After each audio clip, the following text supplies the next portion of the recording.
Hey folks, Erick Stakelbeck here. Welcome to the Watchman Newscast. A bit of a crazy schedule for me on this Friday, so I'm coming to you from my house. But before we get into Great Britain, the madness unfolding there, and really Europe writ large, we've got some breaking news we need to address out of Gaza, where Hamas has offered its first, I guess you could say, tentative response to President Trump's proposed peace plan. Now remember, back on Monday at the White House, President Trump, alongside Israeli Prime Minister Benjamin Netanyahu, put forward a peace plan that would see a few things. Number one, first and foremost, it would see every remaining Israeli hostage released from Hamas captivity. Number two, Hamas would disarm completely.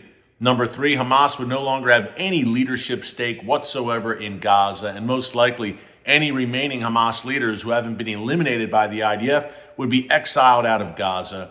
And number four, Israel would retain for the foreseeable future a security perimeter in Gaza to prevent future October 7th. Now, the Arab and Muslim world, even Turkey and Qatar, those Hamas backers, have been on board with this plan. They've been telling Hamas, this is your last chance, because President Trump said alongside Netanyahu at that press conference on Monday that if Hamas does not accept this plan, then Israel will unleash hell with President Trump's blessing. Right now, the IDF is encircling Gaza City, the last Hamas stronghold, as we speak. So if Hamas doesn't want to play ball, it's the end of Hamas. And really, and I said this on yesterday's newscast, either way, it's the end of Hamas. If they accept the deal, they disarm, they're no longer in power, they dissolve away, God willing. And if they don't accept the deal, they will be crushed completely militarily. So not a good thing for Hamas, and that's a good thing for all of us and for the free world. But President Trump posted today on Truth Social that Hamas has until 6 p.m. this Sunday, October 5th, to make a decision, to definitively decide, because, and they're already doing it, Hamas tentatively accepted parts of the deal right before I came on air with you. And okay, we'll release the hostages, but when it comes to disarming and giving up leadership, we're not too enthusiastic about that. Surprise, surprise. Folks, this is what they'll do. What Hamas is going to do is come forward with their official response to President Trump's plan, and they'll want to tweak it, needless to say. And what they'll do is what the Iranian regime, Hamas's masters in Tehran, did for years. They're going to try and stretch this out and sandbag and string it out and negotiate. And Qatar will be involved in the negotiations, and they'll go back and forth, and Hamas will say, no, it's not where we want it yet. We want to agree to it, but we can't because of X, Y, and Z, and they're going to drag it out. We know how this game is played. I believe the fact that President Trump is in office, and he's a man, obviously, of hard deadlines, as the Iranian regime found out the hard way back in June. Look, he gave a 60-day deadline for Iran to give up its nuclear program. Iran did not. On day 61, Israeli Air Force fighter jets were in the skies bombing Iran's nuclear facilities. And 1 week later, the United States B-2 bombers joined them and they destroyed Iran's nuclear weapons program. So President Trump is a man who, when he gives a deadline, he adheres to it, needless to say. So Sunday at 6, that's it. Sunday at 6 p.m. Eastern, I presume, that is it. So he's not going to be open, and certainly Bibi Netanyahu is not going to be open to Hamas tweaking things and, hey, let's go back and forth. It's not open for negotiation. The time for negotiation is long past with Hamas. And now it's take it or leave it. And my concern is that they're going to leave it. And look, concern in that I don't want any more innocent Israelis killed or IDF soldiers. I don't want any more Palestinian civilians killed, because their demonic Hamas overlords continue to push this madness. They've been soundly defeated in every way, yet they refuse to surrender, lay down their arms, and hand back the hostages. So it's Hamas's choice. The ball is in their court. And that's never a good place to be, when the ball is in the court of a Nazi death cult. But that's where we are. And again, the breaking news was that Hamas tentatively agreed to the deal, but I think there's going to be some nonsense over the next 72 hours or so, where Hamas is trying to wiggle out of things. And again, I don't think Trump and Bibi are in any mood for the games. So either way, good news, folks, on your Friday. Endgame for Hamas is fast approaching. And what that opens up is the Abraham Accords, opens them back up, I should say. Saudi Arabia, of course, on the front burner in terms of normalization and a deal with Israel. We hear a lot of rumblings about Lebanon and Syria. We're hearing about Indonesia now. Remember, Indonesia, although it's in Southeast Asia, it is the most populous Muslim nation.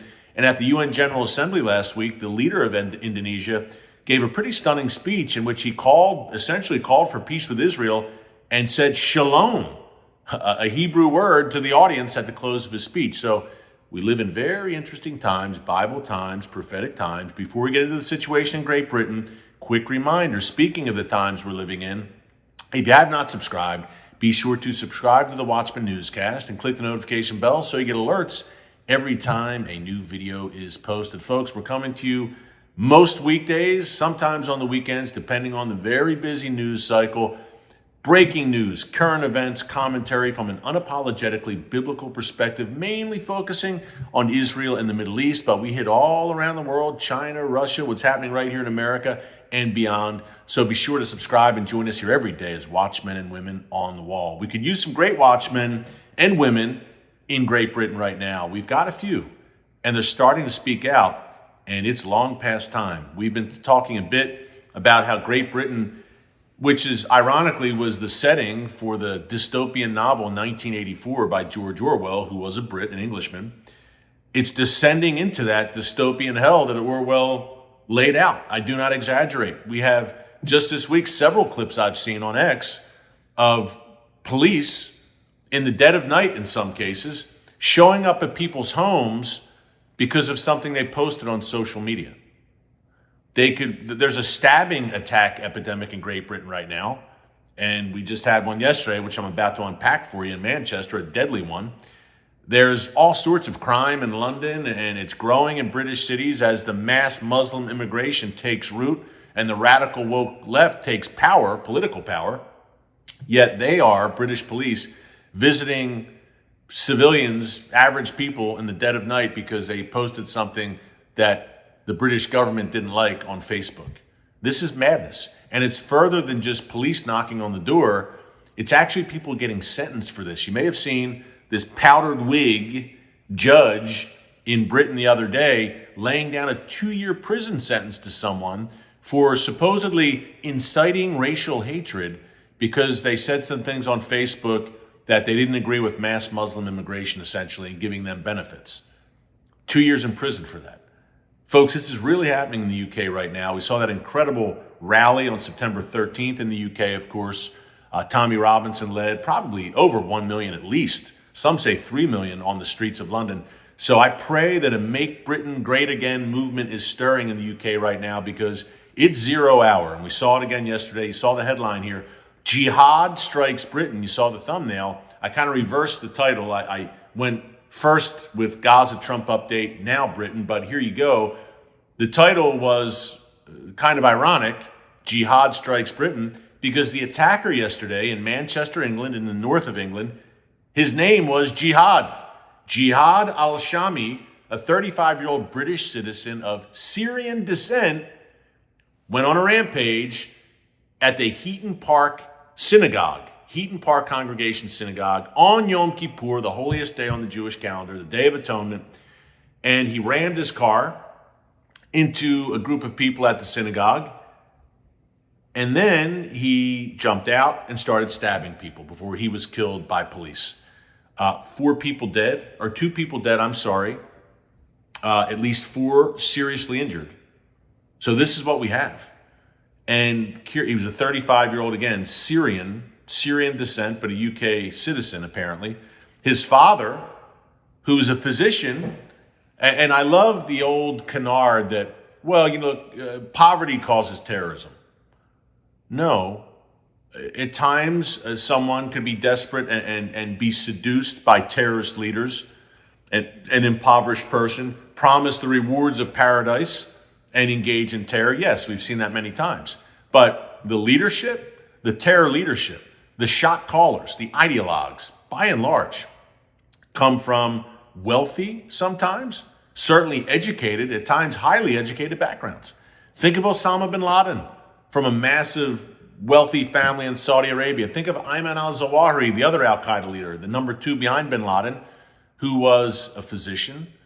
Think of Khalid Sheikh Mohammed. These are people college educated, engineers, the 9/11 hijackers, the Hamas leadership, many of them. We could go on and on. So the poverty causes terror canard is so bogus. And we see it again. The father of Jihad al-Shami, the Manchester terrorist, a physician who openly praised Hamas on October 7th, 2023. So that's what you're dealing with. And British Jews, and I'm just looking at some pieces here right off my laptop, UK Jews say there is an unrelenting wave of Jew hatred right now in the UK. And this could be a wave of terror. Folks, listen, directly after this horrific attack in Manchester, slaughter at a synagogue by a Muslim jihadist, pro-Palestinian, pro-Hamas, anti-Israel demonstrations, they usually descend into riots, broke out in many English cities, essentially in support of this terror attack in Manchester. The UK is in big trouble. And Keir Starmer and his government, the woke, left-wing, radical Labour government right now, are a disgrace. And they wonder why this is happening. They've emboldened Israel and Jew hatred by embracing a Palestinian state at the UN General Assembly last week, unilaterally recognizing a so-called Palestinian state, whether Israel likes it or not, and newsflash, Israel doesn't like it, nor should they, rewarding Hamas essentially for October 7th. So as the 2-year anniversary of the October 7th massacre dawns, we have the UK, we have France, we have other Western European nations, Spain, capitulating to radical Islam and opening the floodgates, opening the gates for mass Muslim immigration.